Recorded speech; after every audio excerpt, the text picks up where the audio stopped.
Chapter 9 biotechnology principles and processes, और इसके second test के सिलेबस का टॉपिक है tools of recombinant DNA technology, जिसको जेनेटिक इंजीनियरिंग भी कहा जाता है। और हम ये जानते हैं कि रिकम्बिनेंट डीएनए टेक्नोलॉजी के 3 मेन टूल हैं, रेस्ट्रिक्शन एंजाइम, क्लोनिंग वेक्टर और कॉम्पिटेंट होस्ट। तो आइए इस वीडियो की हेल्प से इन टॉपिक्स का एक क्विक रिवीजन करते हैं। सबसे पहले बात करते हैं रेस्ट्रिक्शन एंजाइम की। आप देख सकते हैं तीनों यहां पर मेंशन है। इसके बाद बात करेंगे क्लोनिंग वेक्टर की और फिर कॉम्पिटेंट होस्ट की। तो रेस्ट्रिक्शन एंजाइम की एक्चुअली 2 टाइप्स हैं। उन 2 टाइप्स को देखने से पहले हम ये जान लें कि रेस्ट्रिक्शन एंजाइम करते क्या है। 1963 में 2 एंजाइम मिले ई कोलाई में, जो ई कोलाई के अंदर बैक्टीरियोफेज मतलब वायरस, इसकी ग्रोथ को रेस्ट्रिक्ट कर रहे थे। ठीक है, तो रेस्ट्रिक्शन एंजाइम बेसिकली 2 काम कर रहे थे। उनमें से एक एंजाइम था जो मिथाइल ग्रुप ऐड करता था। ठीक है, मिथाइल ग्रुप ऐड करता था बैक्टीरिया के डीएनए में, जिससे बैक्टीरिया के डीएनए को डाइजेस्ट ना किया जाए और वायरस का डीएनए डाइजेस्ट हो जाए। तो इनके नेम में रेस्ट्रिक्शन वर्ड इसीलिए ऐड किया गया है क्योंकि ये बैक्टीरिया में वायरस की ग्रोथ को रेस्ट्रिक्ट करते हैं। इन अदर वर्ड्स, ये बैक्टीरिया को डिफेंस देते हैं वायरसेस से। तो जो पहला था वो मिथाइल ग्रुप ऐड कर रहा था बैक्टीरिया के डीएनए में, और दूसरा जो था ये डीएनए को कट कर रहा था। Right, it was cutting the DNA of virus. Alright, अब ये जो डीएनए को कट करने वाले रेस्ट्रिक्शन एंजाइम है, इनकी भी 2 कैटेगरीज हैं। एंडोन्यूक्लियस जो डीएनए को अंदर से काटते हैं, और एक्सोन्यूक्लियस जो डीएनए को बाहर से डाइजेस्ट करते हैं, एंड्स पे से डाइजेस्ट करते हैं। Right, 900 restriction enzymes isolated from 230 strains of microbes till now. First restriction enzyme that was Hind second isolated from haemophilus influenzae, और हिन second cuts the DNA by recognizing a specific sequence of 6 base pair। ठीक है, अब इसको भी हम समझ लेते हैं। It is called palindromic sequence। recognize sequence कहलाती है palindromic sequence। palindrome ऐसा वर्ड या ऐसा सेंटेंस होता है जिसके अल्फाबेटिक ऑर्डर को अगर आप रिवर्स कर दें तो फिर से वही वर्ड या सेंटेंस बन जाएगा। सपोज हमने कहा EYEI। ठीक है, आप इधर से पढ़ेंगे EYE, इधर से पढ़ेंगे EYE। एक और है मलयालम। ठीक है, इट इज मलयालम। तो आप दोनों साइड से पढ़ेंगे, रिवर्ट करके पढ़ेंगे, सेम वर्ड आएगा MALAYALAM और MALAYALAM। एक सेंटेंस भी है। एक स्टूडेंट अपनी टीचर को अपना नाम बता रहा है। वो कह रहा है मैडम आई एम एडम। ठीक है, इसको भी आप रिवर्ट करके पढ़िए MADAM I am ADAM, MADAM I am ADAM। और डीएनए में जो पैलिंड्रोमिक सीक्वेंसेस होती हैं उनको बनाना बहुत इजी है। हम क्या करेंगे, जैसे कि हम जानते हैं कि डीएनए में 4 नाइट्रोजनस बेसेस होती हैं, A, T, G और C। ठीक है, तो यहां पर हम 6 बेस पेयर का एक फ्रेगमेंट बनाएंगे डीएनए का, 3, 4, 5 एंड 6। 5' to 3' इसका नाम रख देंगे, और कोई भी 3 नाइट्रोजनस बेसेस हमने यहां से चूज कर ली। सपोज हमने लिया ATC। अब हम दूसरा डीएनए का स्ट्रैंड बनाएंगे 3' to 5'। ठीक है, और इनको अब इधर से ऐसे लिख देंगे ATC। ठीक है, 5' से यहां लिया था हमने, 5' से यहां लिया। बस अब बेस पेयरिंग रूल फॉलो करना है आपको। A pairs with T, T pairs with A and C pairs with G, C pairs with G, T pairs with A और A की पेयरिंग होती है T से। अब आप इसको पढ़िए ATCGAT और इधर से पढ़िए ATCGAT। इसको कहा जाता है पैलिंड्रोमिक सीक्वेंसेस। हाइड्रोजन बॉन्ड आ जाएंगे, double bond, double bond, triple bond, triple bond, double bond, double bond, ये कहलाती हैं पैलिंड्रोमिक सीक्वेंसेस। यहां जो आप डायग्राम देख रहे हैं इसमें एंजाइम लिया गया है इको आर फर्स्ट, और इसके लिए जो पैलिंड्रोमिक सीक्वेंस है वो है GAATTC, और ये G और A के बीच में से डीएनए को कट करता है। ठीक है, the enzyme cuts both DNA strand at the same site. और ये हमको अच्छे से लर्न करना है कि हम रिकम्बिनेंट डीएनए बनाने के लिए वेक्टर डीएनए, ठीक है, और फॉरेन डीएनए जहां से हमको डिजायर्ड जीन लेनी है, उन दोनों को हम सेम रेस्ट्रिक्शन एंजाइम से कट करेंगे सो दैट हमको सेम स्टिकी एंड्स मिले और उनका लाइगेशन इजी हो जाए। ठीक है, as you can see here E co R first ले लिया गया वेक्टर डीएनए के लिए जो कि प्लाज्मिड का था। ई को आर फर्स्ट जी और ए के बीच में से कट कर रहा है। ठीक है, ये देखिए स्टिकी एंड मिला हमको।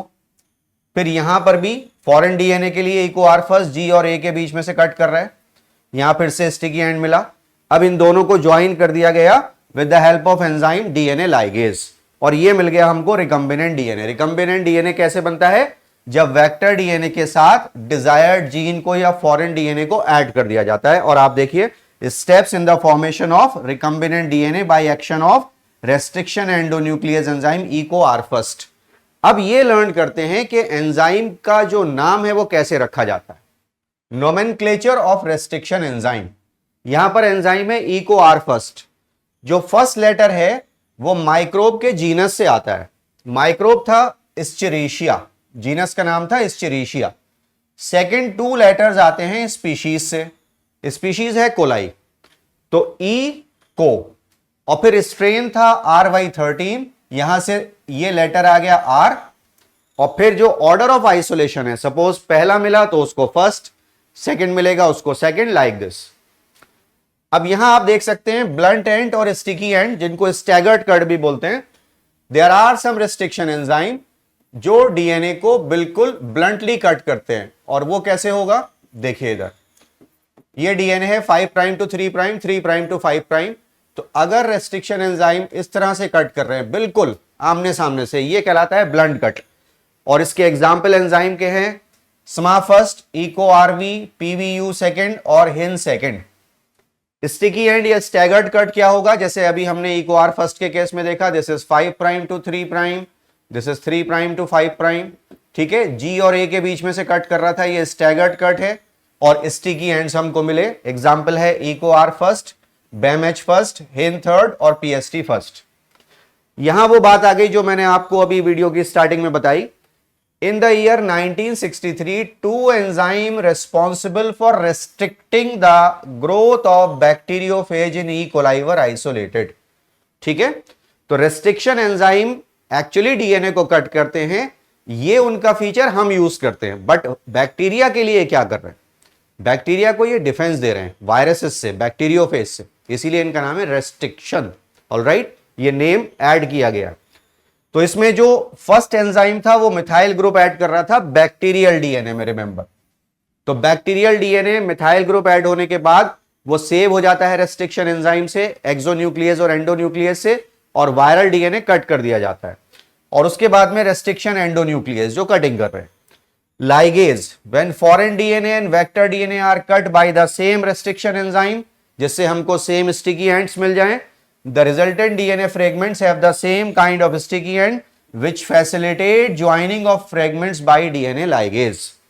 Sticky ends are named so because they form hydrogen bond with their complementary cut counterpart. All right?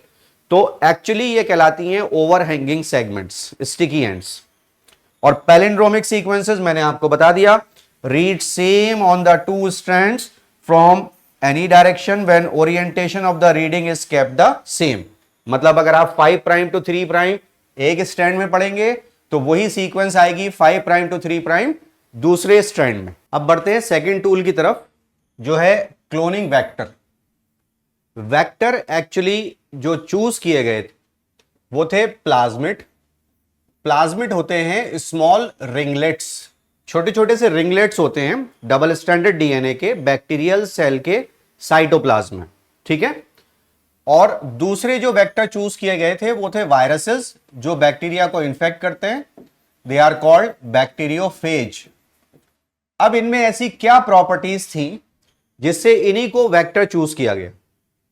पहली प्रॉपर्टी है कि ये नेचुरली जीन ट्रांसफर करना जानते हैं। ठीक है, ये सबसे बड़ी प्रॉपर्टी है। सेकेंड प्रॉपर्टी यह है कि जिस सेल में भी होते हैं वहां पर ये अपनी मल्टीपल कॉपीज बना लेते हैं। They support high copy number. तो अगर हम इनको कोई जीन देंगे तो ये उसकी भी मल्टीपल कॉपीज बनाएंगे। ठीक है। नेक्स्ट प्रॉपर्टी ये है कि इसके पास ओराई साइट होनी चाहिए, origin of replication, so that जो डिजायर्ड जीन है अगर लाइगेट होगी तो ओरिजिन सपोर्ट करेगा हाई कॉपी नंबर। फिर वेक्टर्स के पास जो क्लोनिंग साइट्स हैं, जिनको रेस्ट्रिक्शन एंजाइम डाइजेशन साइट भी बोला जाता है, तो प्रीफरेबली 1 होनी चाहिए। वो मींस एक रेस्ट्रिक्शन एंजाइम वेक्टर को एक ही पॉइंट से काटे, अगर एक से ज्यादा पॉइंट से काटेगा तो फिर बहुत सारी फ्रेगमेंट्स हो जाएंगी, राइट। तो ideally should have single site for a particular restriction enzyme. Then vector के पास सेलेक्टेबल मार्कर भी होना चाहिए जिससे रिकम्बिनेंट्स और नॉन रिकम्बिनेंट्स की पहचान हो सके। तो selectable marker for selection of transform cell, recombinants को ही ट्रांसफॉर्मेंट्स कहा जाता है और नॉन रिकम्बिनेंट्स को नॉन ट्रांसफॉर्मेंट्स कहा जाता है। Then vector for cloning gene in plant and animal. Suppose कोई बैक्टीरिया है जो प्लांट में नेचुरली जीन ट्रांसफर करता है या एनिमल सेल में रेट्रोवायरसेस नेचुरली जीन ट्रांसफर करते हैं, तो अगर उनकी हम हार्मफुल जीन जिससे कि डिजीज हो रही है उसको रिमूव कर दें और उसकी जगह डिजायर्ड जीन अटैच कर दें तो ये उस जीन को ट्रांसफर करेंगे। फॉर एग्जांपल प्लांट में वेक्टर टीआई प्लाज्मिड जो एग्रोबैक्टीरियम ट्यूमिफेशियंस में होता है, तो एग्रोबैक्टीरियम नेचुरल जीन ट्रांसफर करता है। अगर उसके इस प्लाज्मिड से हम ट्यूमर कॉजिंग जीन हटा दें और उसकी जगह डिजायर्ड जीन लगा दें तो वो जीन ट्रांसफर तब भी करेगा। सिमिलरली एनिमल सेल में वेक्टर लिया गया रेट्रोवायरसेस का और इनकी हार्मफुल जीन्स को रिमूव करके इनको बनाया गया डिसआर्म्ड पैथोजन। ठीक है, ये कहलाते हैं डिसआर्म्ड पैथोजन। तो डिसआर्म पैथोजन का भी एक मेथड है जीन ट्रांसफर करने के लिए। हम चाहते हैं कि अब बैक्टीरिया या वायरसेस वो काम करें या वो जीन लेकर के जाएं जो हम चाहते हैं।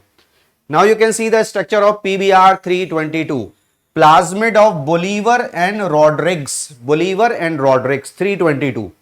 इसमें क्या किया गया, एम्पिसिलिन रेजिस्टेंट जीन और टेट्रासाइक्लिन रेजिस्टेंट जीन ये ऐड की गई। ठीक है, ई कोलाई के प्लाज्मिड में, और ये बन गई सेलेक्टेबल मार्कर।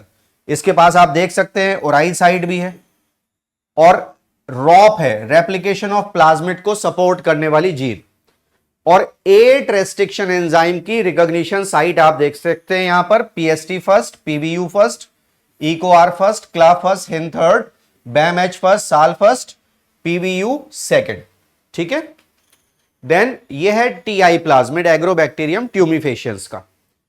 तो इस TI प्लाज्मिड के पास आप ये देखिए वायरुलेंस रीजन, इसी से ट्यूमर इंड्यूस होता है। TI का मतलब है ट्यूमर इंड्यूसिंग प्लाज्मिड। तो जब एग्रोबैक्टीरियम प्लांट्स की रूट के थ्रू जाता है तो उसका TI प्लाज्मिड इस जीन की हेल्प से ट्यूमर कॉज करता है, जिसको कहा जाता है crown gall disease. It is called crown gall disease. Gall एक बड़ी सी नॉट होती है जो कि क्राउन पर बनती है प्लांट के, और प्लांट का जो क्राउन है वो पोजीशन होती है जहां पर रूट और शूट मीट करती हैं। ये पोजीशन है क्राउन, तो यहां पर गॉल बन जाती है। तो एग्रोबैक्टीरियम नेचुरल जीन ट्रांसफर करना जानता है। अगर हम इस TI प्लाज्मिड से tDNA को रिमूव कर दें, ठीक है, ये वायरुलेंस जीन है और ये पूरा पोर्शन है tDNA, आप देख सकते हैं। इसको रिमूव करके डिजायर्ड जीन ऐड कर दें तो ये फिर भी क्या करेगा, ये जीन ट्रांसफर करेगा। अब वो जीन लेकर के जाएगा जो हम चाहते हैं। इसमें लेफ्ट बॉर्डर है, राइट बॉर्डर है, बीच में ऑक्सिन, साइटोकाइनिन और ओपाइन के लिए DNA यहां पर आप देख सकते हैं। ओपाइन कैटाबॉलिज्म के लिए भी यहां पर DNA है और ये भी सपोर्ट कर रहा है ओरिजिन ऑफ रेप्लिकेशन को। नाउ सी, अगर हम रिकम्बिनेंट्स और नॉन रिकम्बिनेंट्स को through enzyme mean selectable marker के थ्रू अगर सेपरेट करते हैं तो ये कम्बरसम प्रोसेस है, क्योंकि साइमल्टेनियस प्लेटिंग होती है 2 डिफरेंट एंटीबायोटिक पर। तो ऑल्टरनेटिव मेथड डेवलप किया गया जिससे कि एंजाइम की प्रेजेंस में और क्रोमोजेनिक सबस्ट्रेट की प्रेजेंस में कलर प्रोडक्शन होता था। ठीक है, अब जो नॉन ट्रांसफॉर्मेंट हैं उसमें कोई डिजायर्ड जीन इंसर्ट नहीं है, तो वो ब्लू कलर्ड कॉलोनीज बनाते थे in presence of chromogenic substrate, और एंजाइम था बीटा गैलेक्टोसाइडेज। लेकिन जो रिकम्बिनेंट्स थे उसमें डिजायर्ड जीन आ गई, ठीक है, इंसर्ट हो गई, तो कलर प्रोड्यूसिंग पार्ट का इंसर्शनल इनएक्टिवेशन हो गया। ठीक है, Alternative selectable markers have been developed to differentiate recombinants from non-recombinants based on their ability to produce color in presence of chromogenic substrate. Chromo means color, genic means generate. तो color generating substrate की presence में recombinant DNA is inserted within the coding sequence of an enzyme जो है beta galactosidase, which is referred to as insertional inactivation. Then the presence of a chromogenic substrate and beta galactosidase gives blue colored colonies. अगर वो non recombinant है, उनमें कोई insert नहीं है, desired gene नहीं है, लेकिन अगर उनमें इंसर्ट है, डिजायर्ड जीन है, तो इंसर्शनल इनएक्टिवेशन हो गया और फिर कोई कलर डेवलप नहीं होगा. Presence of insert results in insertional inactivation of beta galactosidase, और यहां पर कोई भी कलर डेवलप नहीं होता. तो इससे हम पहचान लेते हैं कि ये रिकम्बिनेंट्स हैं. इसके बाद मूव करते हैं थर्ड टूल पर, दैट इज कॉम्पिटेंट होस्ट. जो भी डिजायर्ड डीएनए या फॉरेन जीन या एलियन डीएनए या जीन ऑफ इंटरेस्ट हम किसी डिफरेंट होस्ट में सेंड करना चाहते हैं, तो ये नेसेसरी नहीं है कि वो होस्ट उस डीएनए को एक्सेप्ट कर लेगा. इसके लिए होस्ट को कॉम्पिटेंट बनाया जाता है. A competent host allows easy insertion of the cloning vector inside it. On the other hand, produces positive result as required by the scientist. Positive result का मीनिंग क्या है कि जो भी जीन हम वहां सेंड कर रहे हैं उसको वो एक्सप्रेस कराए, उसके प्रोडक्ट बनाए, प्रोटीन्स बनाए. ठीक है. तो डीएनए हाइड्रोफिलिक मॉलिक्यूल है जैसा कि हम जानते हैं, that can not pass through the cell membrane, क्योंकि सेल मेम्ब्रेन लिपिड की बाइलेयर की बनी होती है and bilayer of lipid is hydrophobic. तो डीएनए उसको क्रॉस नहीं कर सकता. ठीक है. अब देखते हैं मेथड ऑफ ट्रांसफॉर्मेशन, होस्ट के अंदर कैसे जीन को सेंड किया जा रहा है. सबसे पहले बैक्टीरियल सेल के लिए देखिए. बैक्टीरियल सेल को फर्स्ट हम ट्रीट करते हैं एक डाइवेलेंट कैटायन से, that is calcium. This is a divalent cation. इससे क्या होता है कि जो सेल वॉल में पोर हो जाएंगे तो सेल की एफिशिएंसी इंक्रीज हो जाएगी डीएनए को लेने के लिए. फिर सेल को ट्रीट किया जाता है आइस से, फिर हीट शॉक दिया जाता है 42 डिग्री सेल्सियस का, और फिर बैक ऑन आइस. इससे क्या होगा कि सेल उस डीएनए को एक्सेप्ट करेगी और एक्सप्रेस करेगी. सेकंड मेथड ये प्लांट सेल के लिए यूज किया जाता है. इट इज कॉल्ड बायोलिस्टिक्स और जीन गन. इसमें जो जीन गन होती है उसके जो पैलेट्स होते हैं, जो गोलियां होती हैं, वो गोल्ड या टंगस्टन की बनी होती हैं. उनको हम माइक्रो पार्टिकल्स कहते हैं. उन पर जीन कोट करते हैं, फिर जीन गन को लोड करते हैं और उसको बम्बार्ड कर देते हैं प्लांट सेल में. बायोलिस्टिक्स और gene gun, plant cells are bombarded with high velocity micro particles of gold और tungsten coated with the desired gene. और फिर एनिमल सेल के लिए माइक्रो इंजेक्शन यूज किया जाता है, माइक्रो निडल, जो सेल को पेनिट्रेट कर जाए. ठीक है. DNA is directly injected into the nucleus of animal host cell, जो आप इस डायग्राम में भी देख रहे हैं. ये एक एनिमल सेल है, इसका साइटोप्लाज्म है, ये न्यूक्लियस है, और इसको होल्ड किया गया है एक पिपेट से. ये होल्ड किया गया है जिससे कि ये लेफ्ट और राइट मूव ना करे, डिस्प्लेस ना हो अपनी जगह से.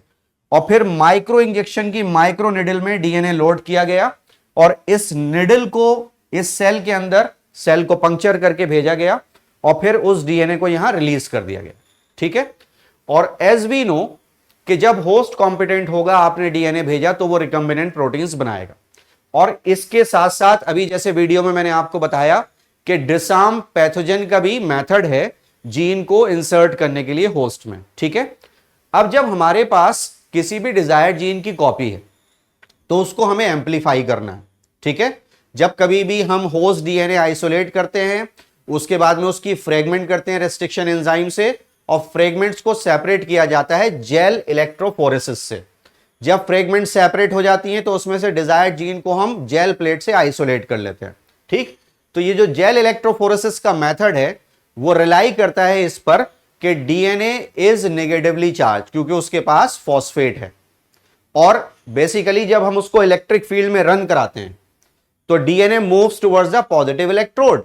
राइट. देखिए यहां पर क्या हुआ, ये एगेरोस जेल है, इसकी प्लेट है और यहां पर वेल्स बनाए गए हैं. फिर डीएनए की फ्रेगमेंट्स हमने यहां डाली हैं. आप देखिए वेल नंबर 2, 3 और 4 में डाइजेस्टेड डीएनए है और यहां वेल 1 में अनडाइजेस्टेड डीएनए ऐड किया गया है. जब इस एपरेटस को ऑन करेंगे हम तो डीएनए पॉजिटिव इलेक्ट्रोड की तरफ मूव करेगा, जितनी छोटी सेगमेंट होगी उतनी दूर जाएगी। और ये ऐसा इसलिए मूव कर रहे हैं क्योंकि जेल प्रोवाइड करता है सीविंग इफेक्ट। जेल एक सीव की तरह वर्क कर रहा है, एक चलनी की तरह जो ये वर्क कर रहा है। ऑलराइट, अब यहां पर माइग्रेशन इसलिए नहीं हुआ, आप देख सकते हैं सिर्फ एक ही बैंड है क्योंकि यहां अनडाइजेस्टेड डीएनए था, बट बाकी वेल 2, 3 और 4 में डाइजेस्टेड डीएनए था, तो फ्रेगमेंट्स जो है वो सेपरेट हो रही हैं। इसके बाद में क्या करते हैं, इस प्लेट को, इलेक्ट्रोफोरेसिस का जो एपरेटस था, इस प्लेट को हम स्टेन करते हैं with the help of ethidium bromide, because without staining हम ऑब्जर्व नहीं कर सकते। रिफ्रैक्टिव इंडेक्स चेंज करने के लिए हम स्टेनिंग करते हैं। स्टेनिंग के बाद यूवी रेस के अगेंस्ट हम जब देखेंगे तो हमको ऑरेंज कलर के बैंड्स दिखाई देते हैं डीएनए के, और जो भी फ्रेगमेंट हमको सेपरेट करनी है वो हम जेल प्लेट से आइसोलेट कर लेते हैं। इस मेथड को बोला जाता है evolution. Fragments are separated by gel electrophoresis. Molecules carry charge groups that cause them to migrate under an electric field through a matrix. और जो matrix था वो agarose gel था. The fragments move across the pore according to their size. Most commonly used matrix is agarose, a natural polymer extracted from seaweeds. Separated DNA fragments can be visualized only after staining the DNA with ethidium bromide followed by exposure to UV radiation. ठीक है, the separated bands of DNA are cut out from the agarose gel and extracted from the gel piece, and this method is called elution. All right, तो I hope इस video की help से आप इस test के topics के जितने भी सब टॉपिक्स हैं उनको अच्छे से रिवाइज करेंगे, रिव्यू करेंगे, लर्न करेंगे। I wish you all the best. Thank you.